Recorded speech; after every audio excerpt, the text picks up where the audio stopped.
Hello दोस्तों, तो क्या हाल है आप सभी का। उम्मीद है कि आप बढ़िया होंगे। और आई होप कि आप सभी का पेपर हो गया होगा। किसी किसी का पेपर अभी रह गया होगा। तो मैं आज की वीडियो में आपके सामने एक छोटा सा एनालिसिस शेयर करना चाहता हूँ। आरआरबी टेक्नीशियन का 9 मार्च का पहली शिफ्ट का मेरा पेपर था।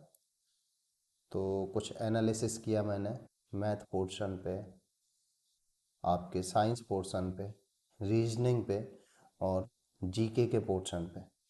वो मेरा कैसा एक्सपीरियंस रहा और उस एक्सपीरियंस बेस में मैं आपको बताता हूँ कि पेपर किस तरीके का आ रहा है।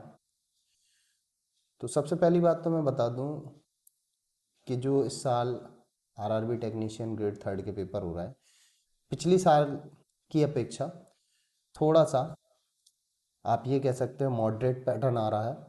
पिछली बार का जो पेपर था वो तो इजी कह सकते थे हम, लेकिन इस बार का इजी नहीं बोलेंगे ना, हार्ड बोलेंगे, मॉडरेट बोल सकते हैं। थोड़ा सा स्टैंडर्ड 4 से 6 नंबर का बढ़ा हुआ है इस वर्ष के पेपर में। दूसरी बात, इस बार जो 100 नंबर का पेपर आ रहा है आपका आरआरबी टेक्नीशियन का, उसमें आपका शुरुआत में 25 नंबर की मैथ का पोर्शन सेपरेटली खुल रहा है। 25 नंबर की रीजनिंग का सेपरेटली पोर्शन खुलेगा। 40 नंबर का आपका साइंस का पोर्शन सेपरेटली खुलेगा और 10 नंबर में जो आपका करंट बोलते हैं या जीके जीएस बोलते हैं, तो वो 10 नंबर का आपका पोर्शन ओपन होगा। तो सबसे अच्छी बात यह है कि मिक्सअप क्वेश्चन नहीं है इस बार के आरआरबी टेक्नीशियन ग्रेड थर्ड के पेपर में। सारा कुछ सेपरेटली अलग अलग दिया गया जिस तरीके से आरआरबी ग्रुप डी में दिया होगा। आप लोगों ने अगर पेपर तो आपको पता होगा। शुरुआत करते हैं 25 नंबर की जो आपकी मैथ आ रही है। उस मैथ के पोर्शन पे जो मेरा पर्सनल एक्सपीरियंस रहा, मैंने आरआरबी ग्रुप डी का भी वर्तमान में पेपर दिया था। मेरे 25 में 25 एमसीक्यू सही थे, लेकिन आरआरबी टेक्नीशियन ग्रेड थर्ड में मैं मात्र 23 क्वेश्चन अटैम्प्ट कर पाया, क्योंकि मैंने देखा कि 2 से 3 क्वेश्चन ऐसे रह रहे हैं जो कैलकुलेटिव हैं, जो आपका समय फंसा सकते हैं, जो आपका समय बर्बाद कर सकते हैं। तो उन 3 से 4 क्वेश्चन, 2 से 3 हो सकते हैं किसी शिफ्ट में, उनसे बचने का प्रयास करना है आप लोगों को, क्योंकि काफ़ी कैलकुलेटिव है और थोड़ा सा लेंदी भी है। बात करते हैं कि इसमें से क्या क्या मैथ में पूछा जा रहा है। तो मैथ में देखिए आपके नंबर सिस्टम में से विभाज्यता के कॉन्सेप्ट से भी पूछा गया, एलसीएम एचसीएफ का भी पोर्शन पूछा गया, आपके बेलन के आयतन से भी संबंधित क्वेश्चन आया था, साधारण ब्याज एसआई और सीआई से संबंधित क्वेश्चन भी पूछे जा रहे हैं, आपके रेल संबंधी क्वेश्चन भी पूछे जा रहे हैं, पाइप टंकी वाले क्वेश्चन भी आपके पूछे जा रहे हैं, और आपके प्रॉफिट एंड लॉस से संबंधित क्वेश्चन भी पूछे जा रहे हैं। और साथ ही साथ मेरे इसमें एक क्वेश्चन पूछा गया था षटभुज से संबंधित, उसका क्षेत्रफल पूछा गया था। तो कुछ इस तरीके का पेपर मैंने देखा। तो कुछ नया पैटर्न नहीं है फिलहाल में, जो आरआरबी ग्रुप डी या जो पहले से रेलवे का एग्ज़ाम देते आ रहे हैं, तो सेम वही पैटर्न है। तो उसी चीज़ को फॉलो करके जाइए आप लोग। और सेकंड नंबर पे आते हैं रीजनिंग। तो रीजनिंग में भी वही सेम पैटर्न है जो आपका आरआरबी ग्रुप डी में रहा। कुछ ज़्यादा डिफिकल्ट नहीं है, बिल्कुल नॉर्मल रीजनिंग आ रही है। आपको फिलहाल में उसमें दिक्कत होगी नहीं। तो ग्रुप डी का पैटर्न है जो पहले से आता चला रहा है, बस सेम पैटर्न वही फॉलो किया जा रहा है। बात करते हैं साइंस के पोर्शन पे।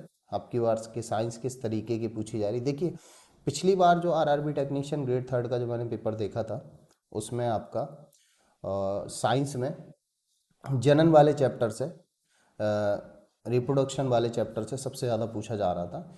लेकिन इस साल जो मैंने नोटिस किया, आप क्लास 9th की अगर एनसीईआरटी देखें तो आपके इसमें सेल्स हो गए और टिश्यू हो गए, सेल्स टिश्यू से संबंधित पर्याप्त क्वेश्चन पूछे जा रहे हैं। यानी कि मैं आपको एकदम साधारण सी भाषा में बोलूँ, पिछले वर्ष क्लास 10th की साइंस ज़्यादा पूछी जा रही थी, इस साल क्लास 9th की साइंस ज़्यादा पूछी जा रही है। साथ ही साथ अगर फिजिक्स वाले पोर्शन में आऊँ तो आपका साउंड, ध्वनि से संबंधित पर्याप्त क्वेश्चन पूछे गए, और आपके जनन वाले से पूछेगा, नॉर्मल से क्वेश्चन पूछे गए थे। और हाँ, इस वर्ष जो क्लास 9th में अगर आप देखेंगे, पशुपालन, मधुमक्खी पालन, मधुमक्खी से संबंधित काफ़ी क्वेश्चन पूछे गए थे कि शहद किस किस चीज़ों पर डिपेंड करती है ना। तो इस साल बस सबसे सबसे खास बात यही मुझे नोटिस की मैंने, क्लास 9th की साइंस इस साल ज़्यादा पूछी जा रही है अकॉर्डिंग टू क्लास 10th।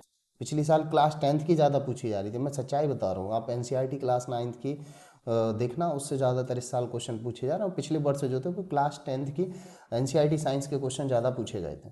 ये पर्सनली एक्सपीरियंस बता रहा हूँ मैं आपको। आप देंगे तो आपको पता भी पड़ेगा। अगर हो गया तो आप कमेंट करना कि आपका कितने नंबर का पेपर रहा। इसके बाद आते हैं हम साइंस के बाद आपका जीके जीएस में। तो जीके जीएस में जैसे पिछली साल आरआरबी टेक्नीशियन ग्रेड थर्ड में टोटली करंट पूछा गया था 10 मार्क्स का, लेकिन इस बार ऐसा नहीं है।